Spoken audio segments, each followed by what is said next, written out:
എല്ലാവിധ ലാബ് ടെസ്റ്റുകൾക്കും MHL smart labs, Dubai road, Eriyad, Bahadur mall, Kara and Manus properties, Asmabi college. Azhikode Hamadaniya UPSലെ പൂർവ്വ വിദ്യാർത്ഥി കൂട്ടായ്മ ഹമദാനിയൻ കിഡ്സ് 92 പൂർവ്വ വിദ്യാർത്ഥി അധ്യാപക സംഗമം നടത്തി. ഹമദാനിയ സ്കൂളിൽ നടന്ന ചടങ്ങിൽ മൺമറഞ്ഞ അധ്യാപകർക്കും വിദ്യാർത്ഥികൾക്കും ആദരാഞ്ജലികൾ അർപ്പിച്ചു. തുടർന്ന് നടന്ന യോഗത്തിൽ EM അൻസാരി സ്വാഗതം ആശംസിച്ചു. EA ഷിഹാബ് അധ്യക്ഷത വഹിച്ചു.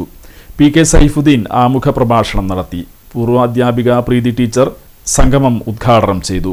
വിദ്യാലയത്തിന്റെ 50ാം വാർഷികത്തോട് അനുബന്ധിച്ച് കൂട്ടായ്മ വിദ്യാലയത്തിലേക്ക് നൽകിയ സ്പോർട്സ് കിറ്റ് ബാനസിർ ടീച്ചർ നജീബ് KKയിൽ നിന്നും ഏറ്റുവാങ്ങി.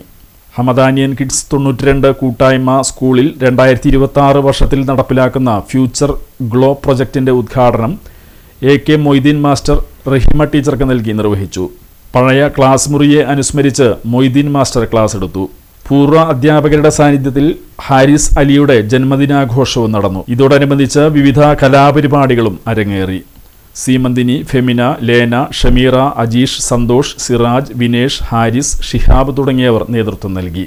ചടങ്ങിൽ മൊയ്തീൻ മാസ്റ്റർ എഴുതിയ പുസ്തകം വിദ്യാർത്ഥികൾക്ക് ഉപഹാരമായി നൽകി. ഇവിടെ വന്ന് കയറിയപ്പോൾ അത്ഭുതപ്പെട്ടു പോയി. കാരണം ഒരു 5-6 മുഖങ്ങൾ മാത്രമേ എൻ്റെ മനസ്സിലുള്ളൂ, ബാക്കി ഒന്നും മനസ്സിലാവുന്നില്ല. അത് സത്യം പറഞ്ഞാൽ അപ്പോൾ ഈ അൻസാരി അടക്കം അൻസാരി എന്ന് പറഞ്ഞപ്പോഴാണ് അതിലേക്ക് ഞാൻ ഫോക്കസ് ചെയ്തത് വരുന്നത്. അത് ലേനൊക്കെ എത്രയും കിഴക്കോട്ട് പോകുമ്പോൾ കാണാം, പക്ഷേ കുറച്ചായിട്ട് കണക്ക് കാരണം മനസ്സിലായിട്ടുണ്ടായില്ല. ഇപ്പോൾ ലേന പറഞ്ഞപ്പോൾ മനസ്സിലായത്. അപ്പോൾ എന്ന് പറഞ്ഞാൽ ബാക്കിയുള്ളവർ മനസ്സിലാവും. എന്തായാലും കണ്ടതിൽ വളരെ സന്തോഷമുണ്ട്. പിന്നെ ഈ ടീച്ചർമാരുടെ കാര്യം ഓർക്കുമ്പോൾ എനിക്ക് അത്ഭുതം തോന്നിപ്പോകും. ഞങ്ങളിവിടെ ഒരുപാട് ഇവരൊക്കെ റിട്ടയർഡ് ആയതിനു ശേഷം പല സന്ദർഭങ്ങളിൽ സെൻഡ് ഓഫ് യാത്രയൊക്കെ ഉണ്ടാകുമ്പോൾ ഇവരൊക്കെ വിളിക്കും. ഞങ്ങൾ ബിരിയാണിയൊക്കെ വെച്ചിട്ട് നല്ലോണം ഫുഡൊക്കെ ഉണ്ടാക്കിയിട്ട്. പക്ഷേ ഈ ഇരിക്കുന്നതിൽ ആകെ 2-3 ആൾ വരും. പിന്നെ ഓരോ കാരണം പറഞ്ഞുകൊണ്ട് ഒരു മുന്നിലാണ്. ഇപ്പം നിങ്ങൾ മക്കൾ വിളിച്ചപ്പോൾ എത്ര പെട്ടെന്ന് അവർ വന്നാൽ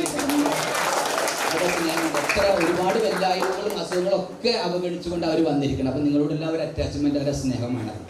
പിന്നെ എനിക്ക് കിട്ടിയ ഏറ്റവും വലിയൊരു ഭാഗ്യം എന്ന് പറഞ്ഞത്, ഇപ്പോൾ ഈ സ്കൂൾ കയറിയ കാലം 84 കയറിയ കാലം മുതൽ ഈ കാലം വരെ ഇവിടെ ഇങ്ങനെ വട്ടം കറങ്ങി കിടക്കുകയാണ്. അപ്പോൾ ഈ സ്കൂളിൻ്റെ ഇട്ടവടത്തിൽ ഇങ്ങനെ വട്ടം കറങ്ങി കിടക്കാണ്ട് ഇപ്പോഴും. അപ്പോൾ ഞാൻ ബിസിനസ്സിലാണ്.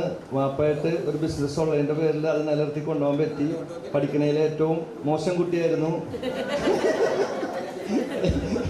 പൂർവ്വ വിദ്യാർത്ഥിയല്ല, ഇപ്പം ലൈവായിട്ടുള്ളൊരു ടീച്ചറാണ്. അപ്പം ഉറുദു ഭാഷ പറഞ്ഞ മാതിരി ഞങ്ങൾക്ക് ഉറുദു ഭാഷയാണ്, ഒമാലി ഭാഷ എന്നല്ല ഞങ്ങൾ വിളിക്കണത്. അപ്പോൾ ഉറുദു ഭാഷ പറഞ്ഞ മാതിരി നിങ്ങളുടെ എല്ലാവരും സഹകരണം ഇപ്പോഴും എപ്പോഴും എന്നും ഞങ്ങൾ പ്രതീക്ഷിക്കുന്നു. എൻ്റെ വീട് ഇവിടെ അടുത്ത് തന്നെയാണ്. എൻ്റെ പേരിപ്പോൾ പറഞ്ഞു, ബാനസിർ എന്നാണ് പേര്. പിന്നെ പ്രത്യേകിച്ചൊന്നുമില്ല, എനിക്ക് 2 ആൺകുട്ടികളാണ്. ഇതുപോലെ തന്നെ വേറെ ഒന്നുമില്ല. അപ്പം ഇത് ഇങ്ങനൊരു ഉദ്യമം ചെയ്തു തന്ന നിങ്ങൾക്കെല്ലാവർക്കും വളരെ സ്നേഹപൂർവ്വം നന്ദി പറയുകയാണ്.